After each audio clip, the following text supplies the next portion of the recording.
I'm a 29-year-old woman named Sarah, and I've always had a close relationship with my older brother, Adam, 33. We grew up in a tight-knit family in a small town in Ohio. Our parents, both teachers, instilled in us the importance of family bonds and supporting each other through thick and thin. As kids, Adam and I were inseparable. We'd spend hours playing in our backyard, building forts, and sharing our dreams for the future. Adam always talked about becoming a lawyer, while I dreamed of opening my own bakery. As we got older, Adam became more focused on his studies and career ambitions. He moved away to attend law school in New York, and our once close relationship began to show signs of strain. We'd still talk on the phone occasionally, but the easy camaraderie of our childhood seemed to fade. I stayed closer to home, attending a local college and eventually opening a small cafe in our hometown. 3 years ago, Adam returned to Ohio after landing a job at a prestigious law firm in Columbus. He brought with him his new wife, Dana, 31. They had met in New York, where Dana worked in marketing for a fashion brand. At first, I was excited to welcome Dana into our family. She seemed kind and outgoing, and I hoped we could become close friends. The first few months after their wedding seemed idyllic. Adam and Dana would often visit our parents and me for Sunday dinners, and we'd spend hours catching up and laughing together. Dana would share stories about her life in New York and her plans to start her own marketing consultancy in Columbus. Adam seemed happier and more relaxed than I'd seen him in years. However, things started to change pretty quickly. Dana decided to quit her job to focus on starting a family, a decision that Adam initially supported. They had always talked about wanting children, and with Adam's career taking off, they felt it was the right time. But as months passed without success, the strain on their relationship became noticeable. During family gatherings, I'd often find Dana alone, looking distant and upset. Adam, on the other hand, seemed increasingly stressed and short-tempered. When I tried to talk to him about it, he'd brush off my concerns, saying everything was fine and that work was just keeping him busy. About 6 months ago, Adam called me late one night. He sounded upset and asked if we could meet for coffee the next day. When we met, he dropped a bombshell. He had been having an affair with a colleague at his law firm for about 6 months. I was shocked and disappointed. This wasn't the Adam I knew, the brother who had always prided himself on his integrity and honesty. Adam explained that he and Dana had been growing apart for a while. Their inability to conceive had put a significant strain on their relationship, and he felt that Dana had become obsessed with getting pregnant. He said he felt neglected and unappreciated, and that his colleague had provided the emotional support he felt he wasn't getting at home. I urged Adam to be honest with Dana and to consider marriage counseling before making any drastic decisions. He agreed to think about it but seemed reluctant to take any immediate action. Over the next few weeks, I struggled with the knowledge of Adam's affair. I felt guilty every time I saw Dana, knowing the pain she would feel if she found out. Then, 3 weeks after Adam's confession, Dana showed up at my door in tears. She had discovered the affair after finding a series of incriminating texts and emails on Adam's phone. Adam had already moved out and was staying with his colleague. Dana was devastated and didn't know where to turn. She explained that she had distanced herself from her own family years ago due to their disapproval of her marriage to Adam. Seeing Dana so broken and alone, I couldn't turn her away. I offered to let her stay with me for as long as she needed. At first, things were relatively smooth. Dana was respectful of my space and seemed grateful for the support. We'd often stay up late talking about her relationship with Adam, her feelings of betrayal, and her fears for the future. As days turned into weeks, I noticed Dana becoming more comfortable in my home. She started taking over household chores, rearranging things in the kitchen, and acting as if she was a permanent resident rather than a temporary guest. While I appreciated her help, I began to feel a bit uncomfortable with how quickly she had settled in. Meanwhile, Adam's reaction to Dana staying with me was less than positive. He started showing up unannounced, demanding to speak with Dana or arguing with me about taking sides. He accused me of interfering in their marriage and claimed that Dana was manipulating me for sympathy. One particularly heated argument occurred when Adam arrived at my house to find Dana cooking dinner in my kitchen. He exploded, saying that Dana had no right to make herself at home in my house and that I was enabling her to avoid dealing with their divorce. Dana overheard and came into the room, leading to a massive fight between the three of us. As the weeks passed, I found myself increasingly caught in the middle of Adam and Dana's crumbling relationship. Family dinners became tense affairs, with our parents trying to mediate between Adam and me. Friends started asking questions about why I was letting Dana stay with me, and I found myself constantly defending my decision to help someone in need. Now, I'm left feeling torn between my loyalty to my brother and my desire to help Dana, who I've come to see as a friend. I'm not sure how to navigate this complex situation without damaging my relationships with both of them. The stress of the situation is starting to affect my work at the cafe, and I'm beginning to wonder if I've made a mistake by getting involved at all. Update 1: It's been 2 weeks since my original post, and the situation has only grown more complicated. The tension between Adam and me has escalated to the point where we're barely speaking. He's been telling family members and mutual friends that I'm siding with Dana and making his life more difficult. Our parents, who have always tried to stay neutral in conflicts between Adam and me, have started to express concern about my decision to let Dana stay. They called me last week, saying that Adam had been to visit them and was extremely upset about the whole situation. My mom suggested that perhaps it would be best if Dana found somewhere else to stay, as her presence in my home was causing problems for everyone. I tried to explain my perspective to my parents, but I could tell they were conflicted. They've always taught us to help those in need, but they also hate seeing their children at odds with each other. The conversation left me feeling frustrated and misunderstood. Some of our extended family members have also gotten involved. My cousin Lisa, who has always been close to Adam, called me to ask why I was choosing Dana over family.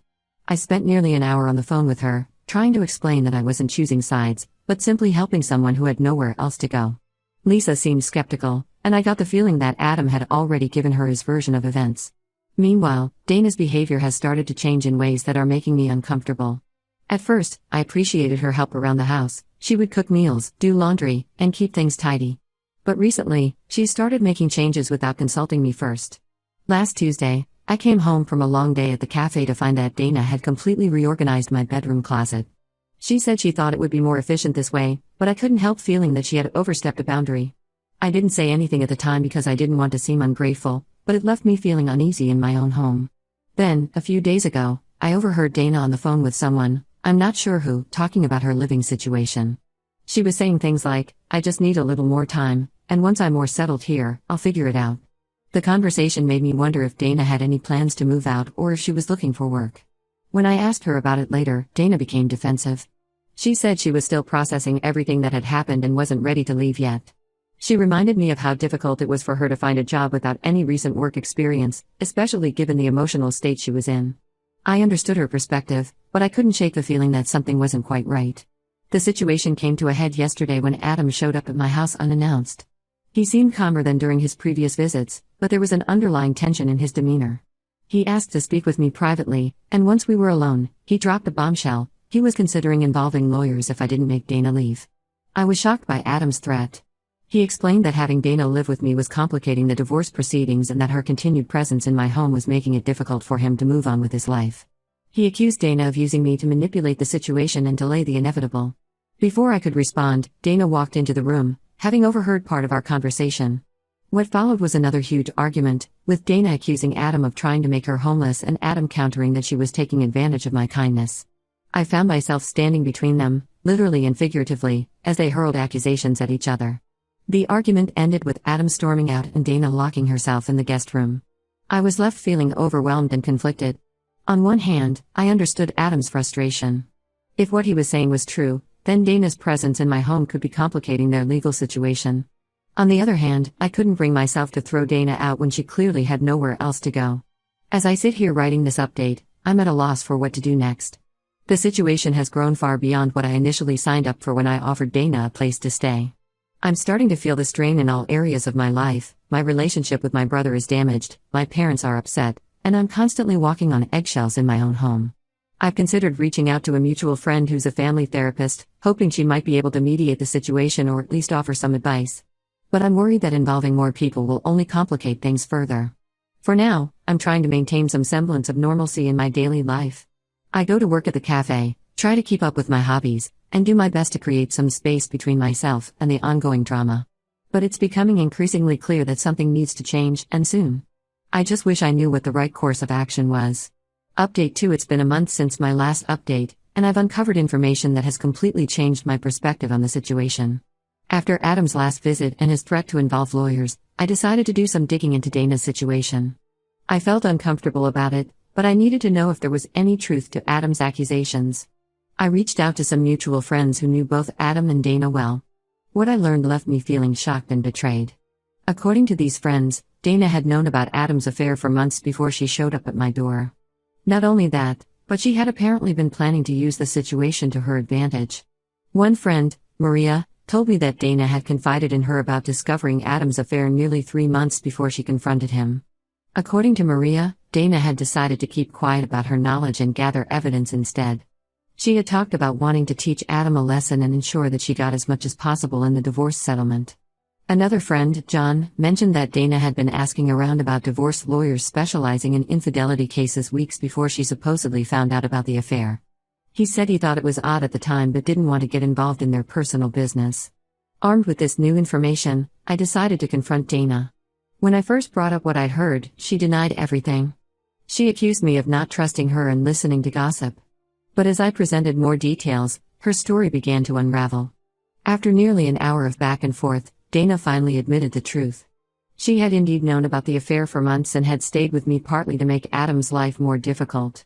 She explained that she was angry and hurt, and didn't want to just walk away quietly while Adam got to start a new life with his mistress. I listened to Dana's explanation, trying to understand her perspective. I could see how hurt and betrayed she felt by Adam's actions. However, I couldn't shake the feeling that she had used me as a pawn in her plan. I told her that while I sympathized with her pain, I couldn't continue to be part of her scheme. Dana's reaction to my words was intense. She accused me of abandoning her just like everyone else in her life had. She said that I was choosing Adam over her, that I had never really been her friend.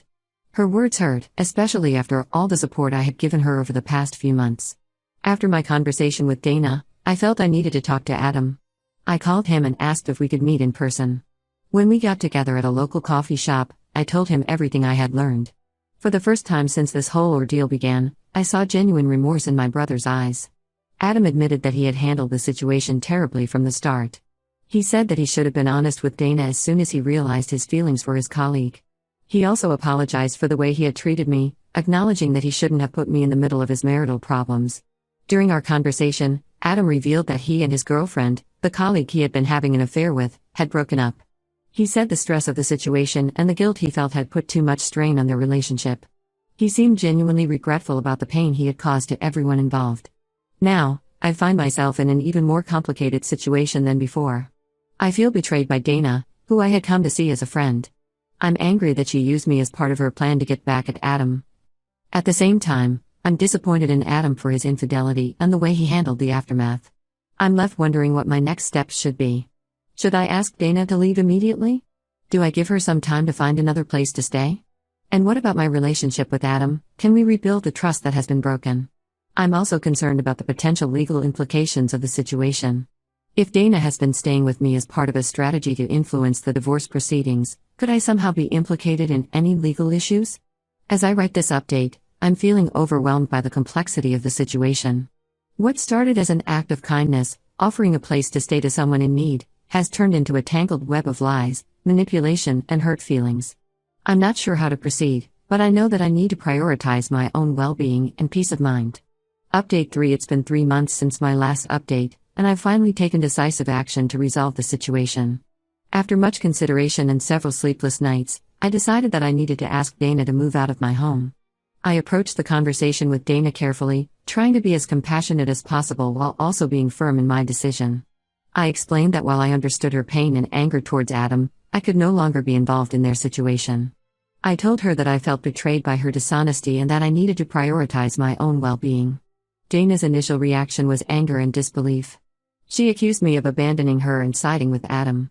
However, as our conversation progressed, she seemed to realize that she had overstepped boundaries and taken advantage of my kindness. In the end, she agreed to move out, though she was clearly unhappy about it. I gave Dana 2 weeks to find alternative accommodation.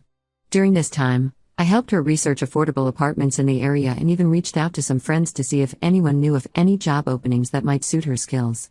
Despite the tension between us, I wanted to ensure that she wouldn't end up in a difficult situation. Dana moved out last week, and I finally have my house, and my peace of mind, back. It's been a strange adjustment, getting used to living alone again after months of having a housemate. But with each passing day, I feel more relaxed and at ease in my own space. As for my relationship with Adam, things are still complicated. He has reached out several times since our last conversation, attempting to rebuild our relationship. He's apologized repeatedly for his actions and the way he handled the situation with Dana. While I appreciate his efforts, I'm not sure I'm ready to fully forgive him yet. I've told Adam that I need some time and space to process everything that's happened. I've explained that while I love him as my brother, his actions have damaged my trust in him. I've suggested that we take some time apart to reflect on our relationship and how we want to move forward. For now, I've decided to block both Adam and Dana's numbers on my phone. It wasn't an easy decision, but I feel it's necessary for my own healing process. I've also muted their social media accounts to avoid being constantly reminded of the situation. I've been focusing on my own life and well-being. I've thrown myself into work at the cafe, even starting to explore the possibility of expanding the business. I've also reconnected with friends I had somewhat neglected during the months I was caught up in Adam and Dana's drama. My parents have been supportive of my decision to distance myself from the situation. They've expressed regret for pressuring me to side with Adam earlier and have promised to respect my need for space from both him and Dana.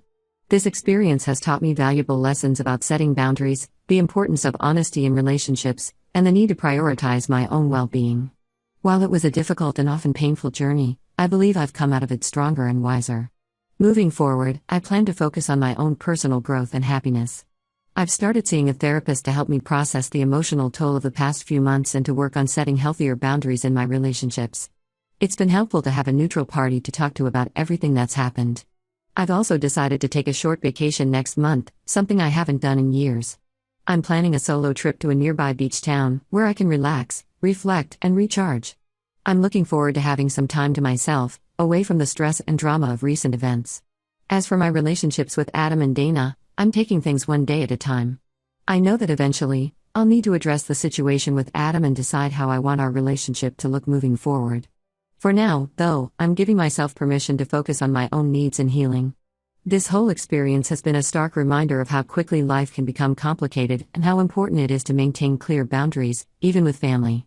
While I don't regret trying to help Dana initially, I've learned that it's crucial to consider all aspects of a situation before getting involved. I'm grateful for the support of my friends and the rest of my family during this difficult time.